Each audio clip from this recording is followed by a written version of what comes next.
Welcome to Dirshu HaYomi Bahalacha. Today we are learning Hilchos Tzitzis. We are going to be in Siman Ches, starting at Sif Yud. Today we'll be seeing Sif Yud, Yud Aleph, and part of Yud Bet, up until but not including the words Behu Adin. And the questions that we're going to be focusing on in today's topics: why is a bracha often not recited on a talis katan?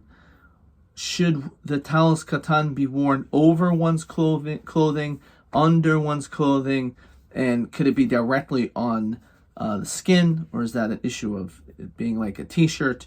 Does one need to attach tzitzis to each four-cornered garment he owns? So let's begin with Sif Yud. Im lovesh talis katan ba'od she'en yadav nikiyos. Let's say you're washing you wearing your talis katan, and you do this while your hands are not clean, so you'll b'shenu b'lo bracha. You put it on, but certainly you don't say bracha because your hands are not clean. And then when you wash your hands, you mashmesh b'tzitzis, you kind of like move the tzitzis a bit. You can say a bracha. Oh, another option, k'sheyilbash talis acher yivarech alav. Now when you put on another talis, then you say a bracha, v'yichaven lifter gamet zeh, and then you should have in mind the original one. Ve'en sarach lamashmesh b'tzitzio shel rishon, and if you do that, then it's not necessary for you to move the first ones around. Fine. Let's see the Mishnah Berurah on this. Yud. Yimashmesh b'tzitzis. So he says as follows. It's like you're putting it on now. It's like almost being over lasiyasam.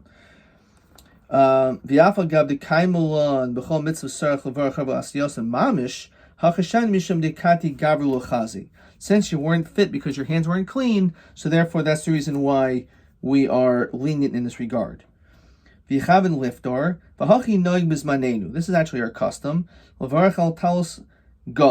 That when you go to shul and you make a bracha of l'satei b'tzitzis on your talis, then you'll have in mind also the talis katan which you're already wearing. Then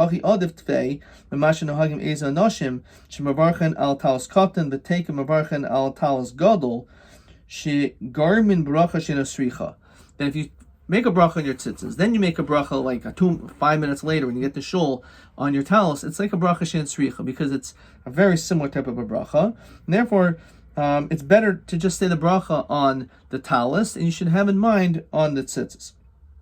And therefore, that's the better way of doing it. Even if there was a significant amount of time, being talis katan legadol, kama pamim in royal levarech, it's still fit not to make a bracha. The ein pasuach rubai oy shehu katan mihashir hamavoil kaman odehu yashin bobalayla. So there are numerous times that maybe you would make a bracha anyway on it. So anyway, the point is that it's better that you should make the bracha on the talis gadol, and then that's it. And then you'll have in mind for the tzitzis, and you don't make a bracha on that. Now in this, the Biur Musafim says, again, you're supposed to have kavana when you make the bracha on the talis. Question: why didn't have kavana? Every day I'm supposed to remember, oh yeah, I'm supposed to have in mind for the tzitzis. So on this he says as follows, that it's written down, Shiyochel legales daito pamachas avor kol yomov. As long as at one time you have this in mind, it will be megala all the future times that was your intention. So it's an interesting hefter. You don't necessarily have to have das every time you put on the talis gadol, but at least one time, and then say, you know what, this is going to be for the future also. He says the same thing when it comes to, let's say, the leftover oil that's found in your chanukiyah. So let's say after 30 minutes, which is the requisite time for the chanukiyah to be lit after Seitzah Chachavim, so let's say you're noyig, many times, you blow out the candles, after the 30 minutes, you no longer need to make a condition, so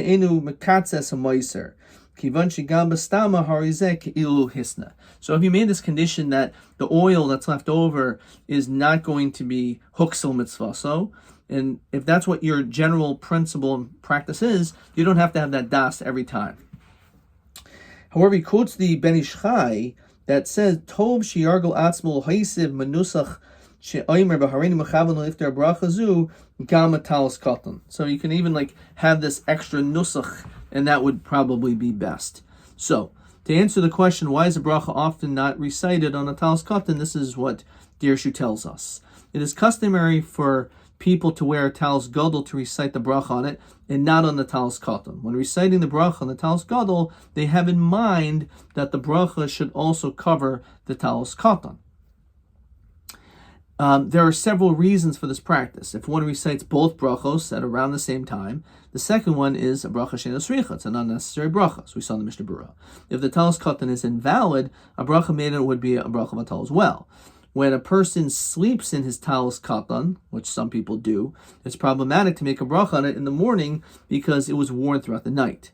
As an alternative to being mindful of the talis katan every time one makes a bracha on the talis gadol, some poskim hold, as we just saw in the Biur Musafim, that it is sufficient to make a once-in-a-lifetime decoration saying that the bracha on the talis gadol will always cover the talis katan. Okay, let's continue now with the next sif. So, Iker mitzvahs talis katan levashai al begadav. The main element of wearing the talis katan is on your garment. Kedei shetamid yirenu v'yisker hamitzvos. It's not just en shul wearing a talis. That you should constantly, as you're always wearing it, you remember the mitzvos. Okay, so look in Mishnah Berurah al begadav. So we say that talis katan tachas begadav. Right? It's written down that it should be underneath the garments. The Magen Avraham writes, Al kol panim sarch shehu hatzitzis mibachutz. Maybe you should wear the strings outward.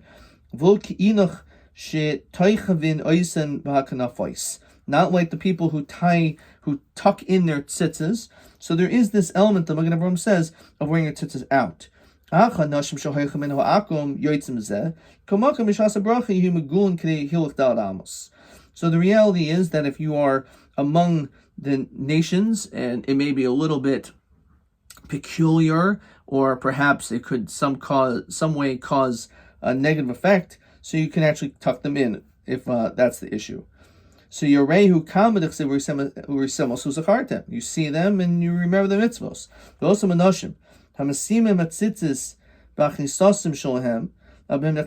They put them in their pants. Their eyes are covered.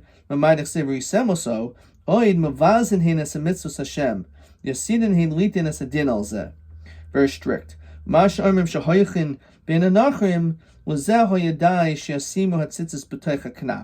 So you can put it within the corner.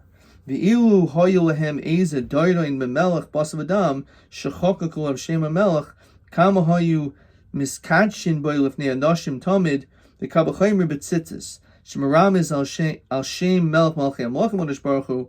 So the person should certainly, when we're talking about the tzitzis, which is not just melech malchim dom, it's melech Hashem, so one has to be, it's exceedingly zahir. Kama mischabed adam hanoisel u'shma'elav. Certainly one should be machabed. On this, Chazal says he's arba mitzvah tzitzis. If you're careful when it comes to the mitzvah, zoich b'roeh pnei shechina. So therefore, that is something that a person needs to be mindful of. Fine. And he also quotes the Chazal, Kol hazahir b'mitzvah tzitzis zoiche u'mishamshin b'ishnei alafim mishmoyne meis avadim. You're going to have all these different people serving you, etc. Okay, so let's look at the Biurim U'Musafim regarding this topic. He says as follows: should the talis katan be worn over one's clothing? So it's brought down. Beferish Mishnah Berurah quotes, it's supposed to be tachas begadav. So on this, it's brought down in the Biur Halacha, as is quoted here, that tamid betalis katan tachas habegadim. It's put underneath. However, because the Chazanish, the hayanoid livish as tzitzis al hakasanais, that he would wear it on the shirt. Now, in levishas talis katan al haguf samach habasar. Now, it's not having, let's say, a tank top or a t-shirt underneath the tzitzis. What's the deal with that? So he quotes the Shas and Shuvas Siach Yitzchak, she'in roy livish beged shel mitzvah al guf orum. It's better not to put it on your skin directly. V'od sheish b'kach zilzul imtichanis kol zias haguf b'beged shel mitzvah. So if a person has the propensity, they typically will sweat a lot, so then it's actually a little bit of a bizayon, or perhaps a great bizayon, that you're using a beged, which is of a mitzvah, basically to absorb your sweat. And then he quotes Rav Kanievsky, "Shenachem li zohem lasois kain, kadesh tehei talis katan kibeged hoisel lekabel ziyah shepatim etzitzis." Again, in order that you shouldn't wear a garment which is for the sake of a mitzvah for absorbing sweat. Okay, so let's see what is written over here. Should the talis katan be worn over one's clothing? Shulchan Aruch writes that the talis katan should be worn on top of one's clothing. This fulfills the Torah dictum of, you shall see them and remember to observe the mitzvahs. According to the teachings of Kabbalah, however, the talis should be worn beneath the clothing. The poskim say that no matter how the garment is worn, the tzitzis strings should be exposed. The poskim discourage wearing tzitzis directly on the body, viewing it as a disgrace or degradation of the mitzvah. Okay, let's continue now with the last sif, which is Yud Beis. We're not going to see the whole thing. We'll see some of it. Im yeshlo kama begadim shel arba kanafais. Let's say you have many garments which are four corners. Kulam chayavim b'tzitzis. All of them require tzitzis. V'im lavasham kulam b'lo hefsek. And if you wear them without interruption, v'haya daito mitchila kulam, and you have das on all of them, you only say one bracha. So if let's say you're putting on 10 pairs of tzitzis, so you'll have to say one bracha and that's it, assuming that you had das on all of them. However, if there was some form of a hefsek between them, in that situation, then you need to make a bracha on every single one. So in this, the Biurim Musafim says as follows: the kaimulon tzitzis chayvus gavra v'lo chayvus mana, that the chiyuv is on the person, not on the garment. So therefore, that's the reason why all of your garments require tzitzis when you wear them. On this, the Lavush writes, "V'yasulahem tzitzis al kanfei vigdehem." Why is it written lashon rabim?